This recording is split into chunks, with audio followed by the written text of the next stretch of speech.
Welcome back to my channel. So today is 1st of August in Singapore, and that is the day where we celebrate Nurses Day. So happy Nurses Day.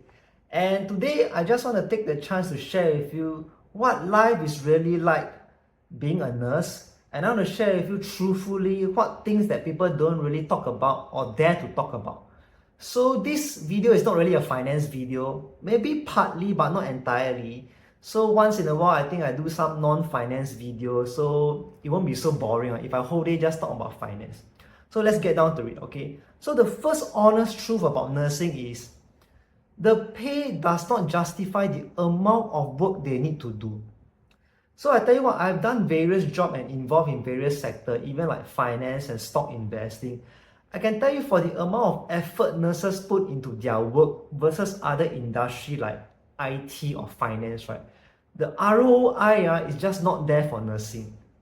So example, I tell you, let's say you work 8 hours a day, a shift work as a nurse. Maybe you get paid like what, $200 for a day, and throughout the whole day of 8 hours of working, it's non-stop working. You literally have no time for break, sometimes no time to go for toilet, drink water, or even eat your meals. Honestly, when I was working in a hospital, there are days whereby I can eat my meal within 1 minute, and I have to do it because it's just so goddamn busy. I need to gobble down my food within 1 minute. 1 minute, can you believe it? Just a meal like that, 1 minute I need to swallow all of them down.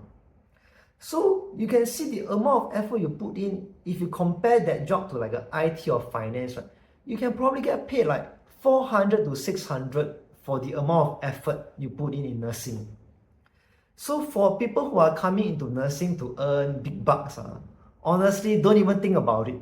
Okay, there are much better paying jobs out there compared to nursing. I OG wanted to join nursing because I just want to help people. So the second thing is the ridiculous long hours and shift work. So nursing in hospital usually have morning shift, afternoon shift, and night shift. So sometime, right, let's say you work like afternoon shift for today, 1 to 9 p.m. Then by the time you reach home after 9 p.m., you're probably so tired. By the time you shower, pee, eat some food, probably 11:30 p.m. By the time you go to bed, maybe 12 a.m. But the next day is your morning shift. Haha, good luck. So you have to reach there probably by 7 a.m. So from 12 a.m. when you're on bed, you probably need to wake up like 5:30 a.m. So that means just like 5 hours plus of sleep.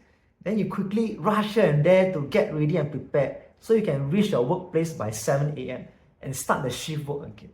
So that is very physically and mentally exhausting, very taxing on the individual nurses' health.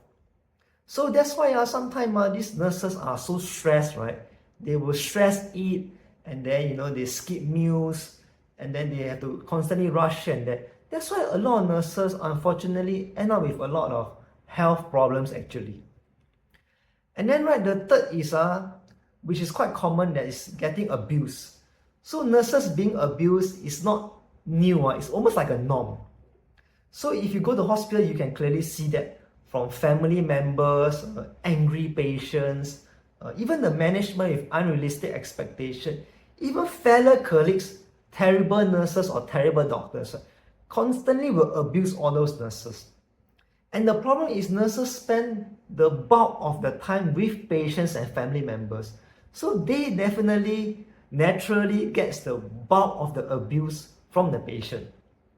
So example, I tell you things like what? They complain things like slow service, not serving them fast enough, not able to give them those specific details when other colleagues also not sure from other departments. And then they can things like, they stay a subsidized class, meaning the general class, like a C class, and yet they demand A class services, like, they demand like specific Western high class meals, they want the wine, all these things, all the ridiculous demands. So it's like, in an airplane, you pay for economy class, but you expect A class service, you expect first class service. Honestly, I mean, you use your brain now, okay? You are just paying the bare amount of money to stay in the hospital, receive care. heavily subsidized by all the taxpayer money. Yet you demand for sky-high expectation like those private medical class services, which cost like what, thousands and thousands of dollars. So I mean, the staffing in those higher class, right? I mean, private hospital, maybe it's like one nurse to two patients, but in a general ward, general hospital, government subsidized, that kind of like a C-class ward, the staffing is like one nurse to 12 patients. What kind of dedicated service you expect? So please spare a thought for the nurses and stop abusing them. They are really working way beyond what they can. And then, you know, the best part is after the nurses receive all these abuses, they go back home, they are fatigued, they are tired, and they have to swallow all the pain by themselves on their bed. And they already start to get anxious and anxiety for the next day, worrying about what will happen tomorrow. Will they get abused? Will the problem be solved, or will there be new challenges tomorrow? And end up a lot of nurses have anxiety, cannot sleep at night, insomnia. So I can tell you honestly, even though the nurses face all these challenges themselves, yet the next day they still turn up at work.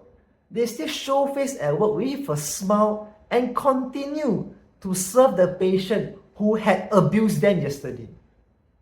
So that's the cold hard truth of nursing. Okay, so I think this brings us to the point why people always complain there are not enough nurses, in fact, in this world. The truth is, the institution, okay, be it your college, university, they produce thousands and thousands of nurses every year, more than enough actually. But the problem is most of the nurses who graduated don't stay long for nursing. I mean, don't stay on long enough to continue to be nurses for years or decades. Why? Because of all the reasons I told you earlier. All the shitty environment, terrible hazardous environment, you know, mediocre pay, insane amount of workload without even time for break. So all these factors easily drive all the nurses out. To be honest, 9 out of 10 of my friends who did nursing when I was a student all left nursing. To be honest, almost 8 to 9 out of 10 do not continue to be a nurse because of such a harsh working condition and environment. So to all nurses, right, I just want to say thank you so much. Thanks for being the heroes nobody cares about. Thanks for enduring all the shit that people threw at you, and with just a mediocre salary, and you still continue to serve the people. So really much respect. I hope the financial videos I put up have helped you in a way, and I do hope that you too can achieve financial freedom and also become a millionaire. And because I feel that if you can take off this finance part of your life away, I mean this worry about financial, you are financially independent, right? You can concentrate on being a better nurse as well. So I just want to say I have nothing but respect for you nurses. So happy Nurses Day.